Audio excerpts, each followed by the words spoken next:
Chapter 2. I can't talk. I can't walk. I can't feed myself or take myself to the bathroom. It's a big bummer. My arms and hands are pretty stiff, but I can mash the buttons on the TV remote and move my wheelchair with the help of knobs that I can grab on the wheels. I can't hold a spoon or a pencil without dropping it, and my balance is like Zip. Humpty Dumpty had more control than I do. When people look at me, I guess they see a girl with short, dark, curly hair strapped into a pink wheelchair. By the way, there is nothing cute about a pink wheelchair. Pink doesn't change a thing. They'd see a girl with dark brown eyes that are full of curiosity, but one of them is slightly out of whack. Her head wobbles a little. Sometimes she drools. She's really tiny for a girl who is age 10 3/4. Her legs are very thin, probably because they've never been used.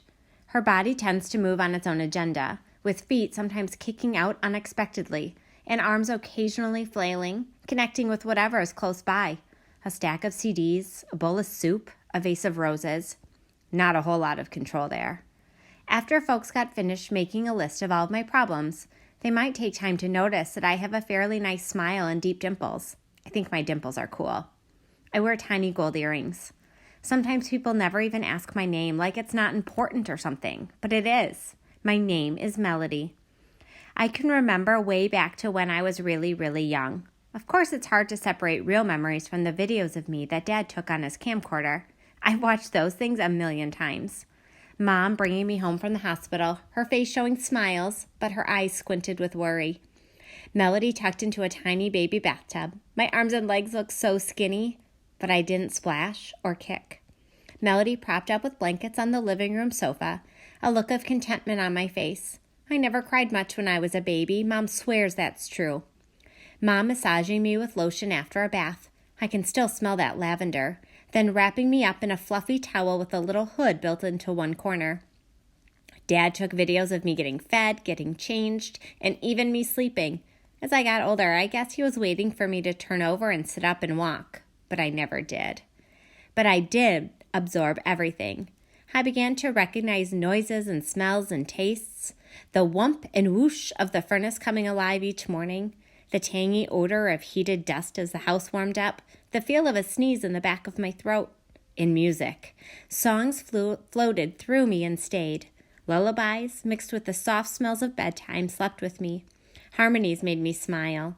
It's like I've always had a painted musical soundtrack playing background to my life. I can almost hear colors and smell images when music is played.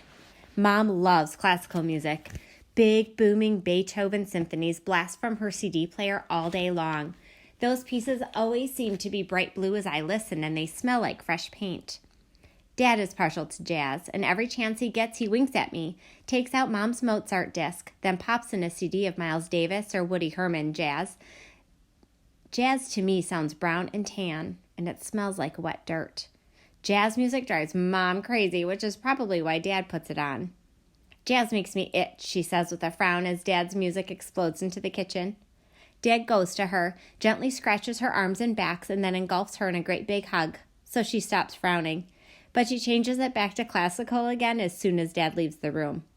For some reason, I've always loved country music. Loud, guitar-strumming, broken heart music. Country is lemons, not sour but sugar-sweet and tangy. Lemon cake icing, cool, fresh lemonade, lemon, lemon, lemon. I love it. When I was really little, I remember sitting back in our kitchen, being fed breakfast by Mom, and a song came on the radio that made me screech with joy. So I'm singing, Elvira, Elvira, my heart's on fire, Elvira. How did I already know the words and rhythms to that song? I had no idea. It must have seeped into my memory somehow, maybe from a radio or TV program. Anyway, I almost fell out of my chair. I scrunched up my face and jerked and twitched as I tried to point to the radio. I wanted to hear it again, but Mom just looked at me like I was nuts. How could she ever understand that I loved the song Elvira by the Oak Ridge Boys when I barely understood it myself? I had no way to explain how I could smell freshly sliced lemons and see citrus-toned music notes in my head as it played. Oh, if I had a paintbrush, wow, what a painting that would be. But Mom just shook her head and kept on spooning applesauce into my mouth. There's so much my mom doesn't know. I suppose it's a good thing to be unable to forget anything, being able to keep every instant of my life crammed inside of my head. But it's also frustrating because I can't share any of it, and none of it ever goes away. I remember all the stupid stuff, like the feel of a lump of oatmeal stuck on the roof of my mouth or the taste of toothpaste not rinsed off my teeth. The smell of early morning coffee is a permanent memory, mixed up with the smell of bacon and the background yakking of the music of the morning news people. Mostly, though, I remember words. Very early, I figured out that there were millions of words in the world. Everyone around me was able to bring them out with no effort. The salesman on TV. Buy one and get two free for a limited time only. The mailman who came to the door. Morning, Miss Brooks, how's the baby? The choir at church. The checkout clerk at the grocery store. Thanks for shopping with us today. Everyone uses words to express themselves. Everyone except me. And I bet most people don't realize the power of words, but I do. I love the smell of my mother's hair after she washes it. I love the feel of the scratchy stubble on my father's face before he shaves. But I've never been able to tell them that.